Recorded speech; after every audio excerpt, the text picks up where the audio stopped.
Welcome back to the Sherman Podcast. On the road again. We're just always on the road. We have been so busy recently.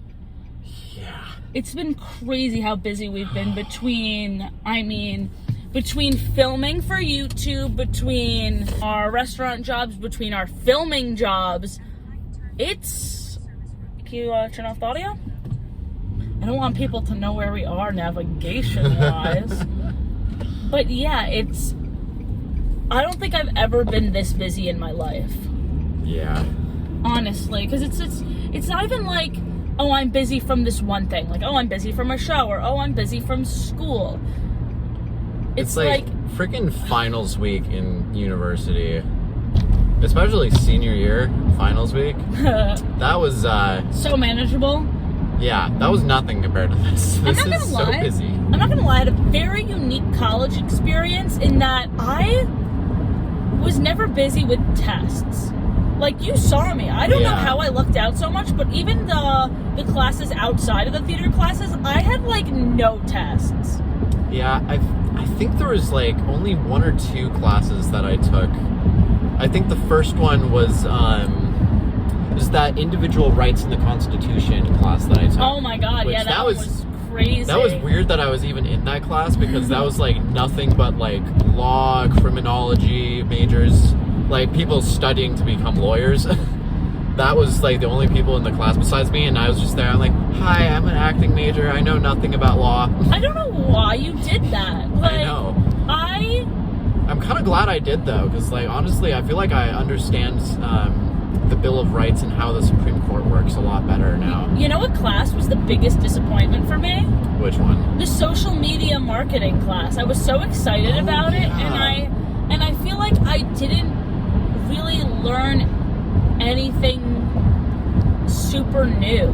And I feel like some of the things that they were teaching us were very outdated. They were like, oh yeah, and if you give your number to people, you could add them to a text chain thing. Like a chain. No one likes that. I'm like, no one enjoys that. It's like, if you're gonna do that, just make an app for it. Yeah, seriously. I feel like I knew more from being on social media than that class taught me. Yeah. Like, that's just one of those things, and it's so disappointing, because, like, honestly, I would actually really love to book, like, a social media job where I can run a brand social media account, but almost all of these things that I see on LinkedIn and stuff is, like, you need either a marketing or communications major. And I'm like, what about all the years that I've just spent on social media? Yeah. What about, I made advertisement for, my local church's festival. Like, I just am good at it. I want to start maybe I'll make like a second Instagram account that's more for like marketing, that sort of aspect of myself, because I feel like people might look at my Instagram and be like, oh, she doesn't know how to Instagram, and I'm like, no, this is just how I want to Instagram, but if I was running a brand, I'd do it very different than my personal Instagram, okay? Yeah. Anyway, that was very off topic from what we wanted to talk about, but an interesting tangent nonetheless. Yeah, because y'all, it is spooky season. Almost Halloween, so you know what that means. We're talking about scariest things that we've experienced in real life. Yep, next week we're going to be doing the part 2 to our horror movies, which will be the official Halloween episode. But this episode is just a little Halloweeny. So, to get into the spirit, you know? Yeah, the spirit Halloween. Oh, that'd be so cool if we can just find an empty spirit Halloween to film a podcast. How fun would that be? That would be so fun if we could get permission to do that. That would be so cool. Actually, that kind of leads me into like some of my earliest spooky memories. Now, me and my dad, and my sisters too, actually, we used to go like so overboard with decorating our house for Halloween. And so it was kind of like every year me and my dad would have this little pilgrimage thing where we would go to wherever the Spirit Halloween store was that year, and we would try and buy like as many like fake gravestones, cobwebs, all sorts of stuff as possible. Is that nationally or internationally? I think it's just a United States thing. I'm pretty sure that's only in the U.S. Okay. Yeah. So even though this podcast is relatively small, I always like to, for context, Spirit Halloween, literally they just pop up only during spooky season, and they're all over the place. It's just crazy. It's such a staple for people in the United States or people on the coasts. Does like the Midwest have Spirit Halloweens? I think they do. I think it's all over. Yeah, I feel like it's all over the U.S. Yeah. Though I imagine you definitely see them more in like kind of more metropolitan areas. Yeah. I mean, it's just more space for them. Urban, suburban. Yep. Yeah, I'm not sure how much business they'd get in more rural areas. I would love to go to a Spirit Halloween that was just in a farm, though.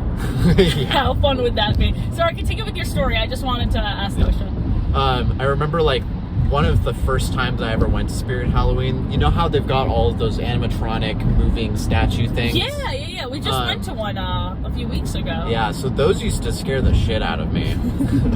I'm talking when I was like, I feel like I was like only 7 or 8 years old probably. Yeah. But I remember a kid. Yeah, I was a kid. And I remember like they had this really great setup like way back in the corner of the store. And it was like all of these, I think they were actually just straight up characters from like horror movies. So it was like, I feel like it was like Jason Voorhees, Michael Myers, Freddy Krueger, that were all lined up. And then they had like this trash can that you could like step on the button on the floor and it would open up and it would be like this guy who's like all melted from toxic waste inside. And those would scare the crap out of me. But I was also like really intrigued by it. That was the birth of me becoming obsessed with horror movies. It's so interesting that you were I would be like, kind of a scaredy kid, because I feel like I was totally a scaredy cat. I was a so kid. brave when I was a kid, Yeah. and then I grew up to kind of be like a scaredy adult. It's interesting that's how that works. It's so interesting that we kind of yeah. did the exact opposite. Because I remember one memory I have as a kid was I went to this haunted house. By like the endish, I started getting scared, but at the beginning there was this poor actor, because she was probably like around our age now. She's probably around our age now, and I this is so messed up. She was like this witch, and she was all dressed up, and there was another actor who she was like, yeah, and the other actor was like, like she took her soul or something. And then she turned to the kids and she's like, who's next? And I went, me, I want to be next, take my soul. I was such a dick. I think I was like 7 or 8, and I was just such a little shit. And she looked so visually surprised, but I just feel so bad. Like how do you deal with a kid like that? And she's like, you're all gonna be next, like tried to still be scared, but you saw like how visibly shocked she was. She was like, like, how dare you interrupt my performance? Oh man. I have some great memories from haunted houses. Okay, so actually, I don't know if I've told you about this before, but my favorite ever haunted house with like the actors and everything that I ever went to was, it was in a corn maze. Ooh. So it was like an actual maze that's pretty hard to get through. And at the same time, you're like running away from all these actors. And so like, first of all, there was like this one point where we realized that we were walking in circles for like 10 minutes. And then I think I was 8 years old. So I was very young. Well, you were 7 or 8. You just did the scariest shit. I know. What the hell? I might have been a little older. But I remember I was like doing this when I was in Boy Scouts. I might have been in Cub Scouts, which is like when you're like younger, you're in the Cub Scouts, and then when you're a little older, you join the Boy Scouts. But I was with like all of my friends from Boy Scouts. And like I remember we were like trying to figure out how to get through this one part of the maze, and we realized that the area that we needed to get through was being guarded by a guy with a chainsaw who was like chasing people away from it. So we just waited until he started chasing away a different group, and then we just like went through. Psychological torture. Yeah. But then there was another point where like we were like just walking through another part, and I thought that like my friend's mom was walking like right behind me, and we just like walked for like a minute or two. Oh no. Like a decent amount of time, and no, then I was finally it? turn around and it's No. one of the actors. No. And she's got like this like weird bucket or something with like stuff in it. And she Not started like stuff. I don't know, she just like started like rattling it, and it made like a really loud noise, and it just scared the crap out of me. I was like, ha! Not a bucket.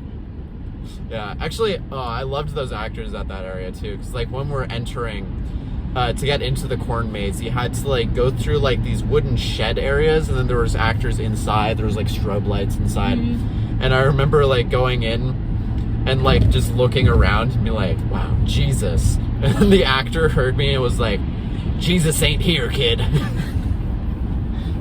was like, jeez. This is hardcore. Amazing. That is hardcore. I think I literally only went to one haunted house in my life, but it was my Girl Scouts group, so that's funny. I didn't even remember, and then you said it, and I was like, wait a second. That's exactly to a T what my only experience was like. Now I want to go to a haunted house as an adult. Me too. I want to see if they'll be able to scare me. I feel like they'll be able to scare me a lot easier now than when I was a kid. Yeah, just recently, before I came back to New York, while I was still in Portland, I went to this theme park. I think we've talked about it in a previous podcast episode. It's called the Enchanted Forest. It's in Oregon. Yeah. You told me this story. This is really cute. Yeah, so I'm pretty sure I told the story on the podcast already too, but we're gonna be turning right up ahead. There's like this haunted house. There's no actors. It's all just animatronics. And very old, very old fashioned. I love. There's such an old-fashioned charm. Yeah, it's so much charm, but not, like hyper-realism. Like, they're older and they're, like, corny, but in a great way. Yeah, but I remember, like, going in there when I was, like, 6 or 7, and my sister at the time, she's 2 years younger than me, so she would have been, like, maybe 5.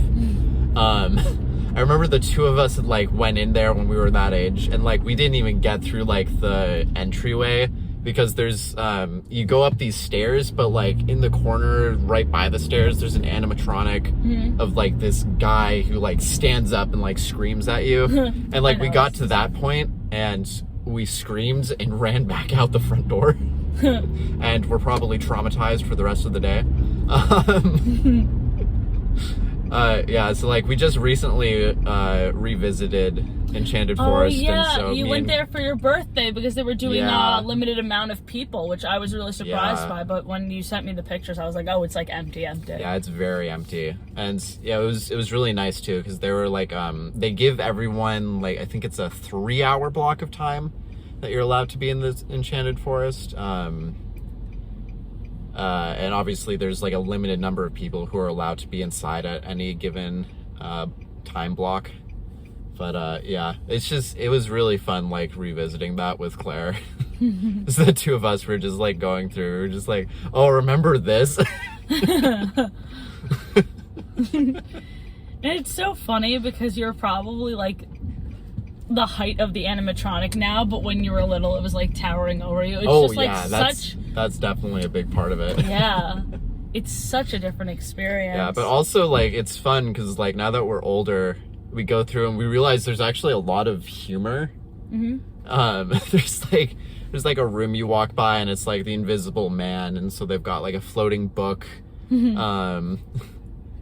I forgot what the title of the book was. It was like some pun about being invisible, and it's just like cheesy stuff like that that's a lot of fun. That place seems like it would have been created from somebody like you. That was so yeah. Oh, here it is.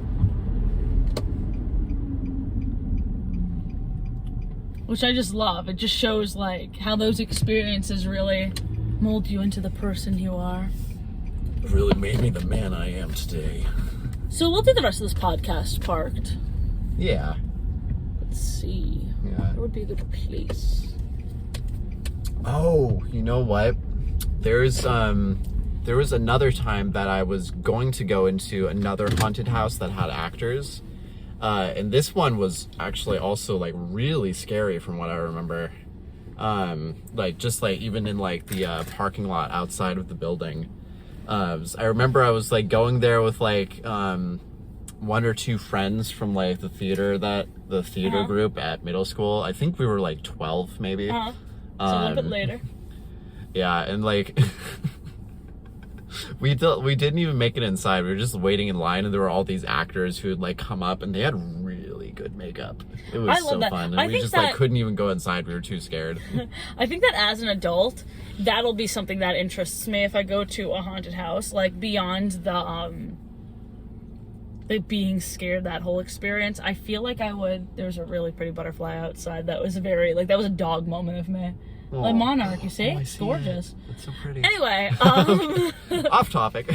I feel like because, you know, I am in that theater, acting, entertainer world, I would be like, oh, you frightened me. But, oh my God, that SFX, though, drop the tutorial. I wanna do that. Ooh, tell me who the lighting designer is. Yeah, literally, like that kind of thing.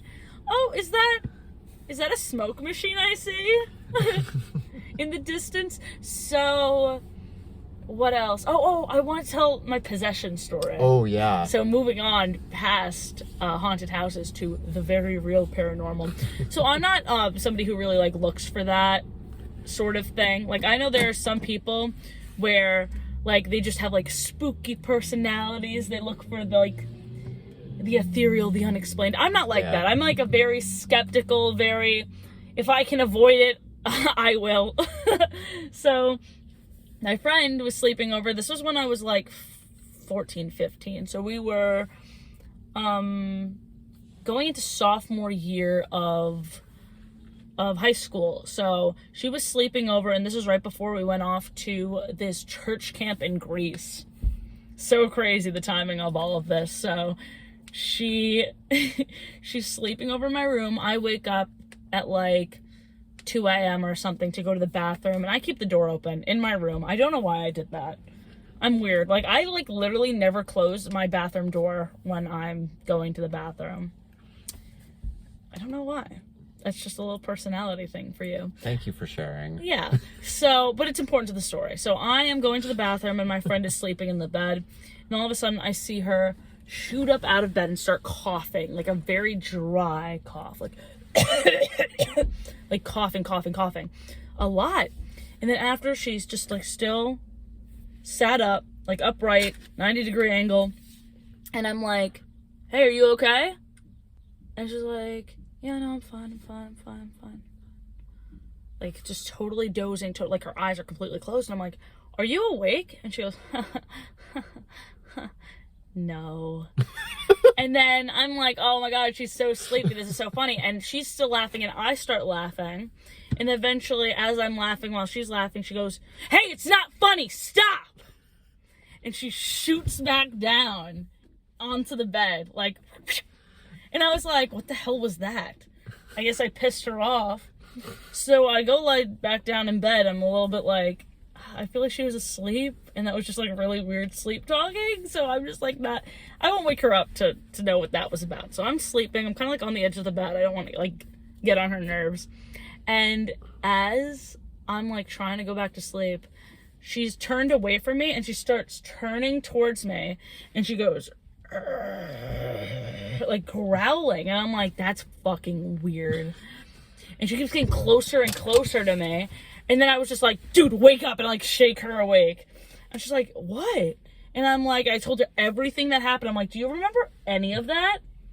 And she's like, no. And then I'm like, holy shit. She's like, what? And her nose is just bleeding.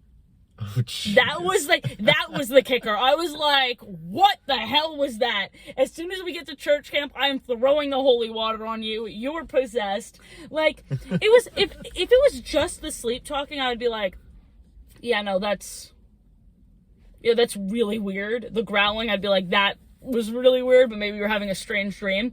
But, like, the timing of the nosebleed was insane. It was right after I told her everything. Then her nose started bleeding. Jeez. Like the whatever possessed her was like, oh, the jig is up, I gotta go, and just like yeeted out of her body. And she didn't get nosebleeds a lot. At least I don't think. I remember us talking about that afterwards. Like, what? That is my craziest story, and I wish I have something to that extent. The only other thing that I have is my false awakening. Do you have a story to tell in between, or should I jump into the false awakening? Oh, I can talk about the real life haunted house that I've been to. Oh yeah, which is it's in California. It's called the Whaley House. It is considered to be one of the most haunted buildings in America. Mm-hmm. Do you agree fun with that? Fact. I'm not sure if I agree with that. However, I've never been there like after dark, so. Oh, spooky stuff always happens after dark, as we all know. Yes. But the last time I went there, I think it was like I was in California for Thanksgiving break. I think it was like sophomore year of university, and so like we went and visited the Whaley House, as you do for Thanksgiving. For Thanksgiving. and we were just like wandering around, and I was like. I kind of decided to wander around a little bit away from my family. And then I just like see like this woman wearing like really old fashioned clothing from like the 1800s, like walking up the stairs. Mm-hmm. And I was like, what the fuck? So I like walk up the stairs after her. And I just like don't see her after I get upstairs. Are you joking? No, this really happened. And was it an actor? So I turn into the next room and then I see her and I'm like, oh, I did not know that there were actors there. Damn it. I was just like, oh, a ghost. You were so ready. Yeah, but she did tell me some pretty interesting facts about the house. Like, for instance, that the house is actually the location of the first theater in California. Oh. Because they have this tiny little theater on like the second floor of the house. That's so interesting. Did they play anything in there or no? I don't know. They might. That would be cool if like they played a horror movie in there. Oh, that would be very fun. Right? I mean, it's not a movie theater, a play theater. Oh, it'd be cool if they did like Rocky Horror Picture Show in there. It's very small. It's like about this. Maybe like if you took like 2 rooms the size of your bedroom and stuck them together, made one of them the stage. That's like the other half the size of a small theater. Yeah. I mean. Like a personal theater. Yeah, you could fit like maybe 10 people in the audience. Yeah. It's very small. But that's big enough. Yeah. And I mean especially like nowadays. At the time that the house was made, obviously there was like nothing else in the area. Yep. It's like a couple farms maybe. So, I want to talk about my false awakening, which I found out that's what it's called. I talked about one of my experiences with false awakening in the dreams episode, but a few weeks after we filmed that, I had another one. So basically what a false awakening is you wake up in a dream. So, my first experience that I talked about in the dreams episode, you can click above if you want to see it, it was the girl with the cut up face. There's 2 types of false awakenings. One is where you wake up in a world that's completely different than your own. That one is the more common one. And then the second one, which is the least common one, which is the one that I keep having, is when you wake up like in your bed exactly how it is. Everything is very realistic. And then slowly, as the dream moves along, you realize it's uncanny. You start to have this really intense feeling of unease. Now, the second type is already more rare than the first type, but I keep having it a really rare kind where you keep waking up. I woke up in my last false awakening probably around 6, 7, or 8 times. Mm-hmm. It was the longest, it felt like one of the longest dreams I've ever had, and I'm really interested to know, like, how long that lasted in real life. Like, I would love to know how long that was in real life. I've heard somewhere that the average dream actually in real life lasts only about a minute. You told me that, and that really surprised me because this dream felt like a whole day. And I feel like my body in real life was going through all of this stress. Like, when I woke up that day, I felt so exhausted. This was after we filmed for the Ratatouille video, right? We were drinking a lot, and I think it was for that video. So fun fact, that night of fun really messed me up. I ended up having to talk to my therapist about this dream because, like, it completely messed up my sleep cycle, and it was completely related to how much I was drinking, because I woke up I think at like 3 a.m. to get some water, which completely effed up my REM cycle, which is why the dreams afterwards were so intense. Anyway, let me explain the dream. So it started off, I woke up in my bed, which again, it's so realistic, was like an hour before I had this dream, I went up to get water. But anyway, I wake up in the dream. Every time I say wake up, I'm going to do little air quotes. And I walk to the door. Oh, no. This first one, I wake up and I'm in a room, this dark room with so many members of the family. And it's like my immediate family, and then the family that we like only see during the holidays. And they're all arguing about coronavirus and like, oh yeah, everything's gonna shut down again. No, I don't think it's real. None of us are wearing masks. We're in this dark room together, and I'm getting so anxious. I'm like, oh my God, why am I here? How did I get here? Blah, blah, blah.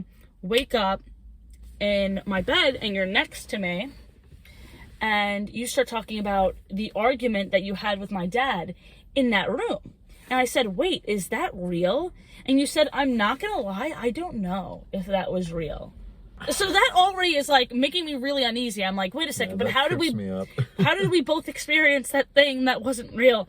So I'm like, that's really weird.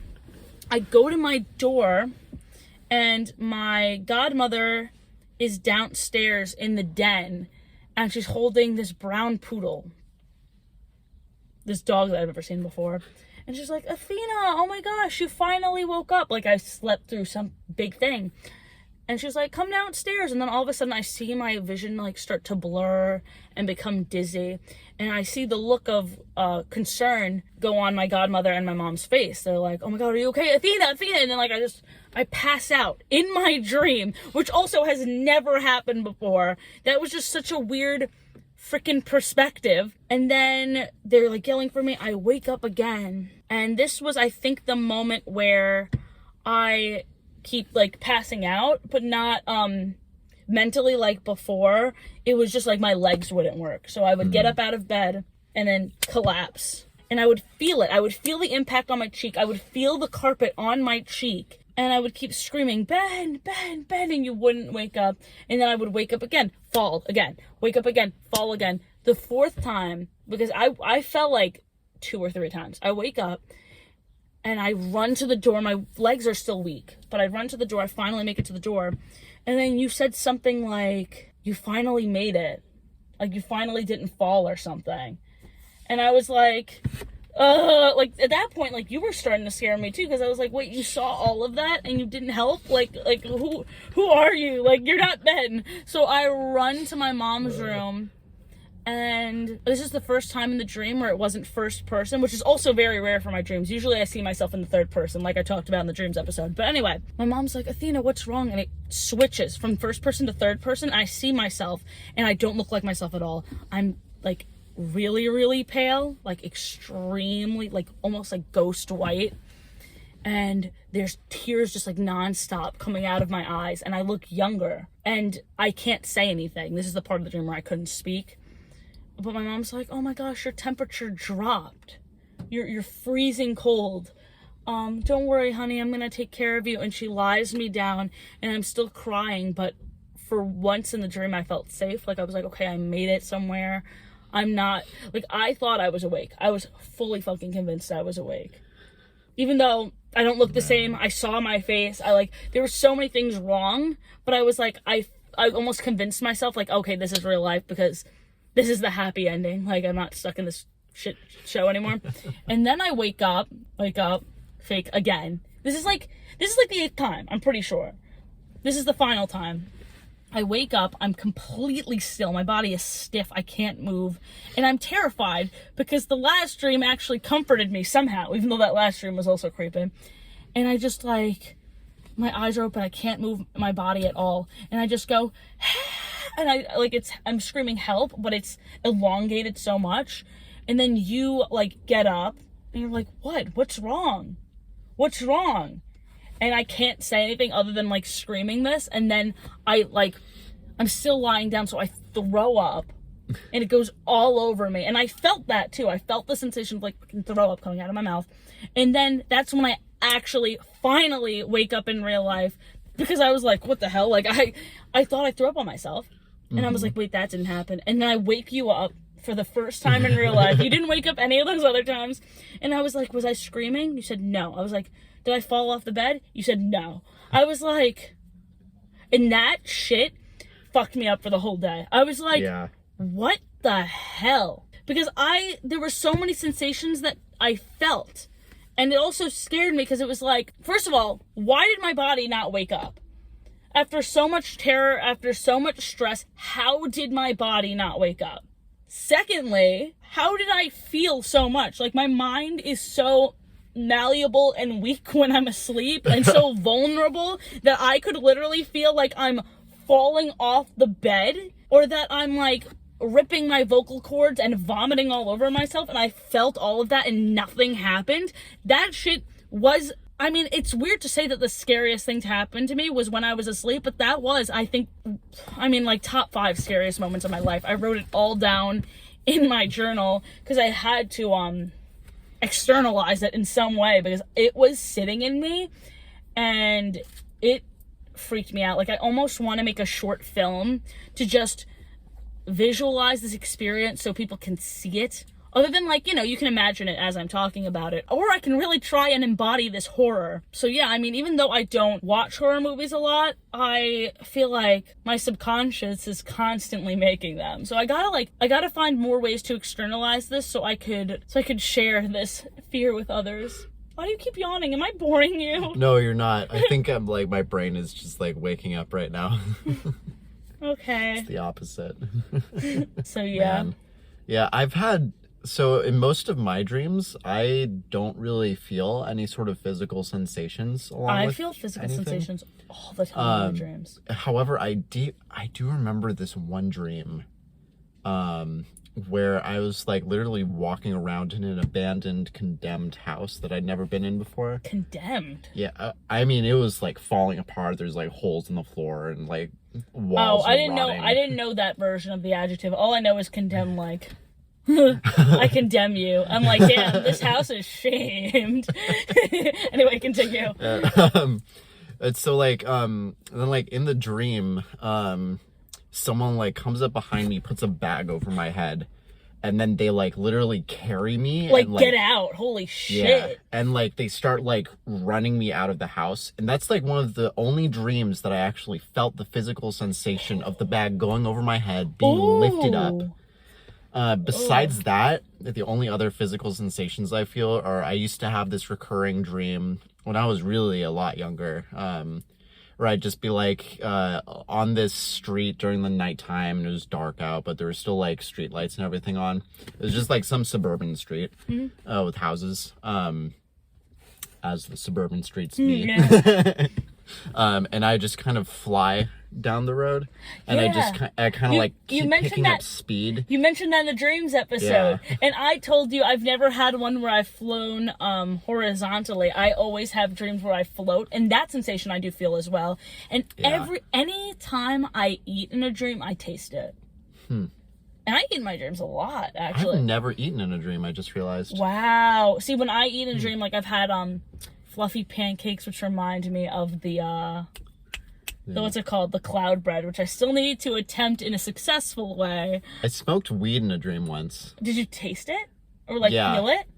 It was really weird. So this was actually a couple of years before I had ever been high for the first time. Oh, I think you mentioned that. And so like I had this dream where like me and a bunch of old friends from middle school and high school started smoking on like some just like random street that doesn't exist in real life. So this was before college, because we both And so, and what's really weird is from what I remember of the dream, my dream experience of being high was actually pretty much what the actual experience of being high is. I have a question for you. So you said you like kind of like felt it, and now that you have, you think it's like an accurate portrayal. That could be like retroactively changing my memory though. True.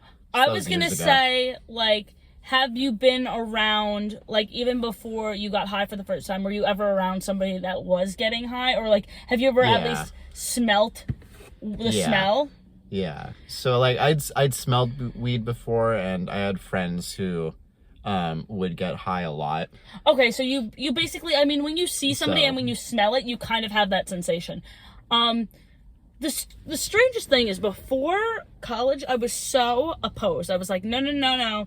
And I'm not saying that's a bad thing. Some people are opposed to it their whole lives, as long as you aren't, like, trying to make decisions for other people. Like, you're chill. Like, you don't have to do it if you don't want to. But the craziest thing to me is I was never around people who did it. Like, I know somebody who smoked weed, but I never saw somebody who was high. Mm-hmm. I never smelt it either.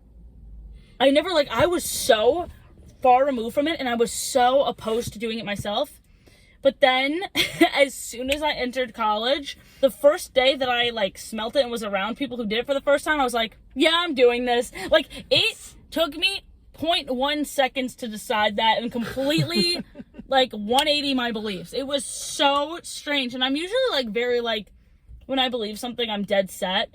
But that first party, I'm like, nah, I'm going for it. And, like, I didn't even treat it like a big deal, which is weird to me. Because I feel like with usual things in my life, when I try things, I'm like, this is a big deal. But, like, my first college party and all of that, I was like, yeah, I don't know. It's just, like, that weirds me out. That very, like, does not align with my personality. But I do think that when we both entered college, we were very adamant about, like, I'm totally different now. In good ways and bad ways. Ooh, train. Oh, train coming by.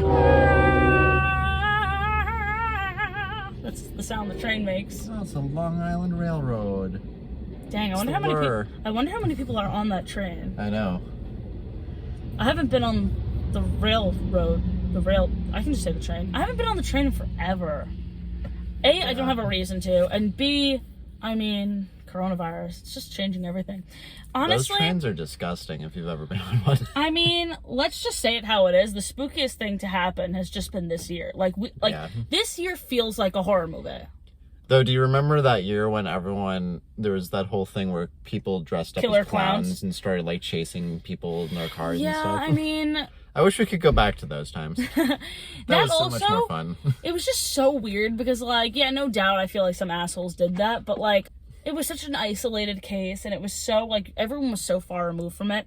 Yeah. But now it's like everyone is living during a fucking pandemic, which who the hell thought that we would ever be experiencing this? And that's how, honestly, like, I was never thrilled about it. I'm not, like, a psychopath, but if that's the correct usage of that word, I gotta look into it, because now people are like, as a psychopath, I am offended. And I'm like, wait, isn't that... I didn't know, like, functional... Like, I didn't know that those two things can coexist. But some people have the urges and they don't do anything, which is like, more power to you, shit. Like, that's... With real-life horror, I think it's better if we have to have a real-life horror movie, like, come to life kind of thing. I'd prefer it to be more of a... Texas Chainsaw Massacre thing. Jesus Christ, where, really? Like, no, where you know that, like, it's awful and it's happening, but it's happening in one very secluded area in the middle of nowhere in Texas, and it's like, how many people are actually gonna go over there? I'm just saying. No. Whereas, Ben, but the alternative, if we were in Texas, that would be terrifying. I'm saying that's better than the alternative of a worldwide pandemic where, like, worldwide zombie virus that, like, kills off. I mean, I don't prefer either. 2/3 of the world's population. But honestly, okay, so going back to my train of thought, but without using the word psychopath, because I need to be more conscious. Hello, Mr. Train. back again so soon. Train going in the other direction this time. What the hell was I saying? Oh, so the first few months of this pandemic, not that I was ever thrilled about it because I'm, you know, not somebody who wishes harm on people, but I definitely had the thought of like, wow, it feels like I'm living in like a movie. Like, this is so crazy. Like, I was trying to find not like the positive, but, you know, a different perspective where I could live with this new reality that I'm living in. But that sort of, I don't even want to say charm. That sort of, I don't know. I don't want to say excitement. There's not really a word for it. That, novelty, I guess, wore off really quickly. So now it's just like month 7. Yeah, you know, like this is definitely the spookiest thing, but not fun spooky. I am excited about all of the art that will come out of this time, though. I think that a lot of artists, even the lazy artists, because there are a lot of lazy artists, are kind of moving their tookuses. I hope. I want to see so much art coming out of this period. Like, when there is a universal experience that everyone is going through, like, that's when the best art can come out of that time, because, like, so many different people will be able to connect to it. Yeah. I, just the other night, I actually watched, this, short horror film. It was only, like, 7 minutes long.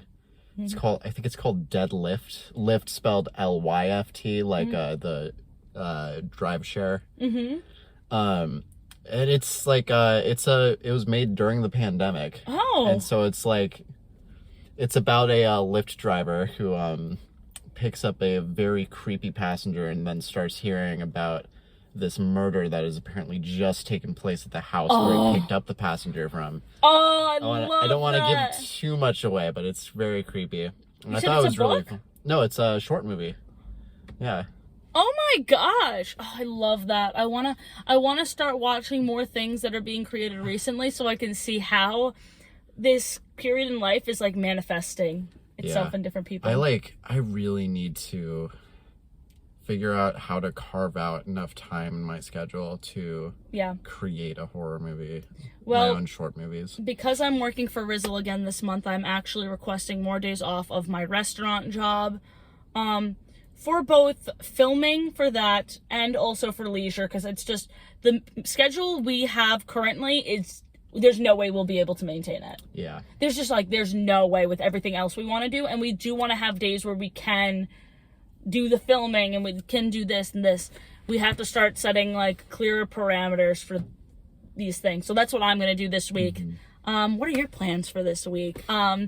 You should definitely schedule some time to watch my latest main channel video where I read Pitbull fanfiction, and there will also be a link below to Musicverse, the musical improv roleplay podcast that I'm a part of, so definitely check that out. Yeah, just a lot of exciting stuff coming up. Let me know what you want to hear us talk about next on this channel, or what you want to see me do on my main channel. We're also planning on creating a horror movie together. Who knows when that's going to be? Because again, we just gotta schedule out all this stuff. And I really hope you enjoyed this episode. Any final thoughts, Ben? Spook on, y'all. Oh, is that how we're ending it? I don't know. You know what? I like it. Let's ready. 3, 2, 1. Spook on, y'all. I love you.